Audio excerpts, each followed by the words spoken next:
Okay, we're propagating strawberries today. So what I'm doing is I'm coming down here to my mother plants, and when you lift up the runner, which is this little stem that comes off the plant, I take my knife and I just go up to the base of where the mother plant is, and I cut that whole thing off. And then I grab the plant that I want, and I cut the runner off, let the runner go to the ground. And then I hold the runner in my hand, and these runners have plants on the end, so I'm going to cut those runners off. And then I grab the next plant, cut the old runner off, and then I cut that one, bring this one up here, hold it in my hand. I get rid of the runner with no plant. This runner has a tiny plant on the end. It's probably too immature to grow a plant, but there's a chance. So I'm going to go ahead and take the tiny one also, and we'll see if he'll grow roots. Now a lot of times these are already growing roots. If you can see right here, there's the little bumps on the bottom of the plant. That's where the roots will start growing. But they're not actually roots yet. I guess they are, but they're not really viable roots until they have a big, long, beautiful white root coming out of it.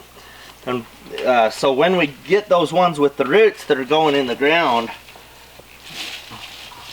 let's see here. If those roots are going down in there, then we just go ahead and we pull them up, or dig them up, and then those can be moved. So let's just look and see where one of those is. So this is coming over right here. Okay, here we go. Let's see if we can get the camera right here on this plant. Okay, right there. And then from that plant, it's continuing on with more runners. So right here at my finger, there's a root that I just pulled out of the ground. It's a big, white, beautiful root. It's coming out.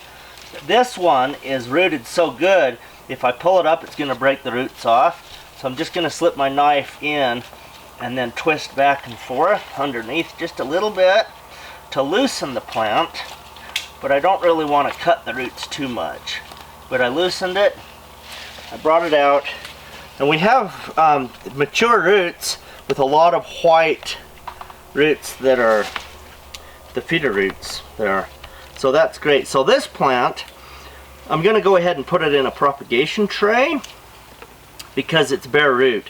If I was going to plant that in the soil down here in the garden bed without going to the propagation tray first, I would want to make sure that I left a root ball on it.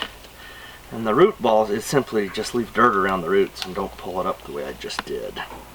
But you can do it both ways.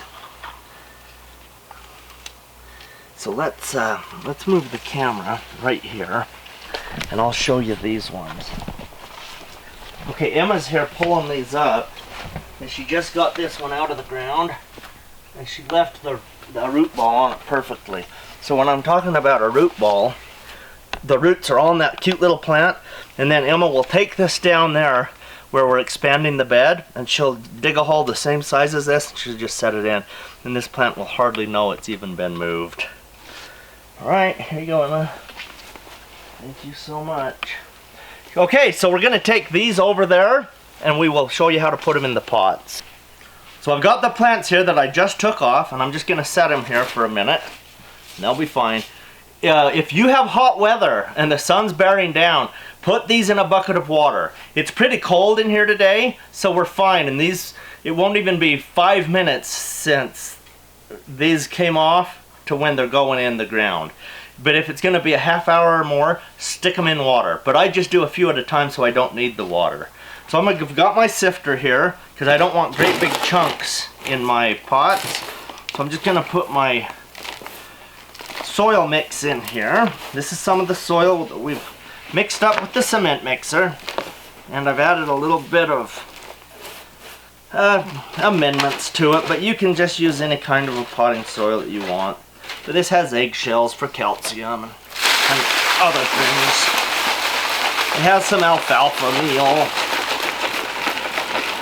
Okay, and I'm going to stop right there. See all these great big hunks that were in there? Those are fine, and it's okay to have those, but I didn't want them in my little pots. So I just sifted them out of the way. So this is pretty easy and simple to do. So that's it. That's all I'm gonna do right there. Now I'm gonna take my plant and I want to show you up close how to do this. So the crown of the plant, I'm gonna get my knife out as a pointer. So these are the roots right here, and the roots are coming out of this bottom right here. These bumps here are going to turn into roots, and so the crown of the plant is this part right in the middle. The bottom half was roots, the top half is leaves, so the crown is right here, and it's only like 1/4 of an inch long on this plant. The crown of the plant should be at the soil surface level. Now this little stem, that is the stem of the runner that we cut off.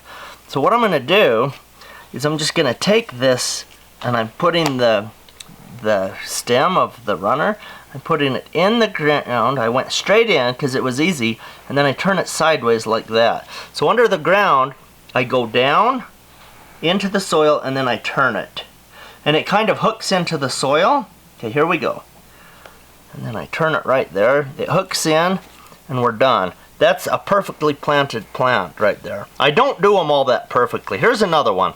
And this plant's even smaller. It does have viable, good roots that are coming out. So I'm just going to go straight in and turn it. Okay.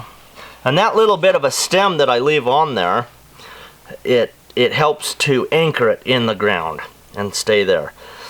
These roots are pretty big. Normally I don't like to prune roots, but I did that one just for fun. So same thing on this one, just hook it in and I pushed down on those roots, and we'll add a little soil on there and we can bend it a little bit more. Okay, so that's one method you could do it if they have big roots. The other way to do it if they have big roots is to start with a pot that's not as full, and you can just put the roots down in there like that and then finish filling it up. And so that's done. Okay, so I'm just going to keep going with these. So just hook that one in. Okay, this one's a little bit different because it has all these big mature leaves. That is way too many leaves for a plant with no root system to be able to use. So I'm going to prune off the 3 oldest leaves. And I left one leaf structure on there, and the new leaves will come out right here. And then I'm just gonna plant that like that. If you leave all those leaves on there, it's gonna dehydrate the plant. Way too many leaves. So I'm just hooking these in. There's one, and this one has no root system but a lot of mature leaves. So I took that one, it looks like I killed it, but that leaf was coming out nice and prominent. And what we need to focus on is getting these roots to grow into white roots to go fast. So I'm just going to stick him in the soil and get rid of those leaves. Hook him down in. And here's that little tiny one that I don't know if it will grow or not. But there we go. Now that we're done, I'll go ahead and fill these in later when we get more. But once you're done, you're going to want to water these in real good.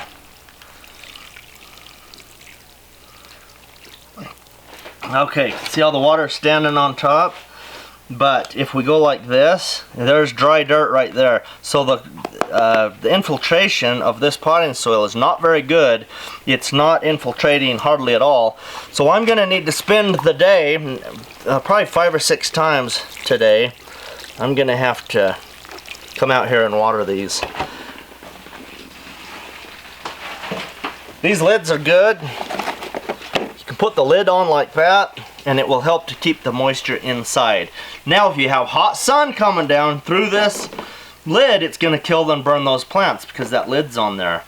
So what we want to do is keep this in the shade, and so it will actually go inside the little propagation house here once I'm done. So that's how you do that. There's an up close of how you do that. We made a video similar to this earlier, a few weeks ago it came out, but today we gave you a better view of how to do that. These are the ones we did a few weeks ago. So let's see how they are doing. They don't look too hot. They're kind of, they have some problems. on some of these older leaves. Some of these newer leaves, they're growing and they're sprouting out pretty good. This one, the new leaves don't look good. They have black around them. And what I've noticed is that just over the years, I have noticed with experience, strawberries don't like to be in like a little growing pot. They want to be out in the growing bed. So let's just pull one of these up. Here's a random one right here. And I'm just gonna lift him out and see what's happening. Okay, so here's roots. These are nice, big, long growing roots. There's not a lot of them, but they are white. If we had brown roots, that would be a bad fungal disease happening in there. But what we have are beautiful, nice, good roots. The plant looks good on top, so we want to plant this one into the garden. Let's pull this one up that didn't look good on the leaves don't look good, but look down here. Out of the bottom of the pot, there's a nice new growing root right there that looks good. So let's push up on the bottom of the pot, and I'm going to lift him out carefully, and let's look at it. Okay, so what do we have here? We have a lot of the roots are brown looking, and a lot of the roots are white. The tips right here are white, but some of the root mass is looking brown. Now, not all brown roots means that it has fungus. But since the top of this one looks a little bit sick, I'm suspecting that some of this could be some kind of a disease in the root system.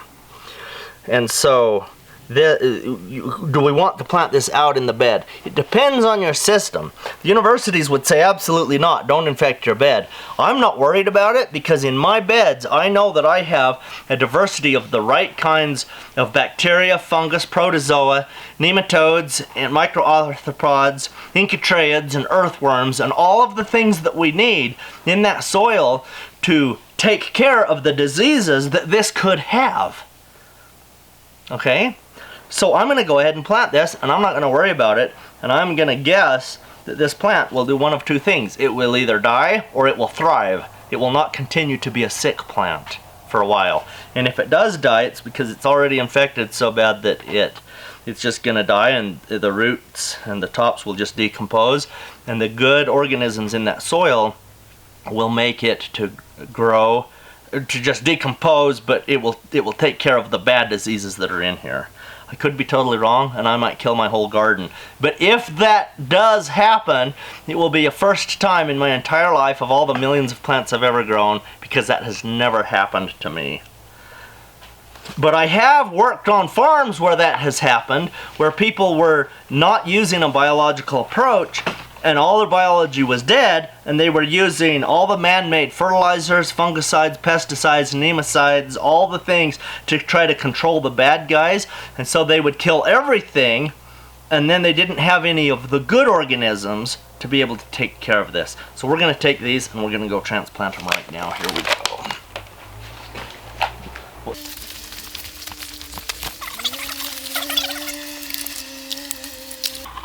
Okay, so I'm just going to take the dibble here, and I'm going to make some big holes. And this only works if your soil has a structure so you can make a hole. Meaning if it's too dry, they'll cave in. So I made 4 big holes there. Here's the plant that I was worried about having disease. So I'm going to stick it right there, and we're done. That's it. That's all we do. A lot of times people are trying to push the ground down. They're trying to pat the soil around it. That's just burning calories you don't need to burn. Just set them in. Now this plant, it's not coming out very good. The root ball is ready to break apart, so I'm gently gonna just let gravity bring it out so I'm not tearing it up.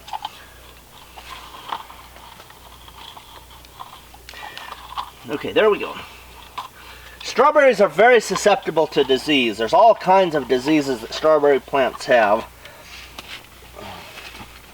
So I like to focus on a biological approach and try to grow strawberries in an ecological succession where they would naturally grow, even if people were not involved. So we want to have a lot of fungal biomass in the ground. Okay, we're gonna plant right here now. So there's make some holes here. And I'm making these holes right underneath my drip line. And I have 3 rows of strawberries in here.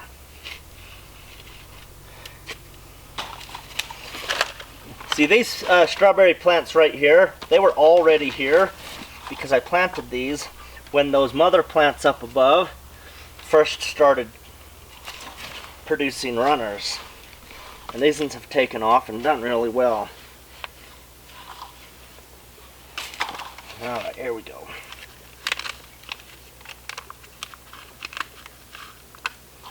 There's that one. Okay, see how when I put that one in, it's up above the soil level right here? So that's bad. I don't want those roots to be exposed. So I need to make my hole bigger.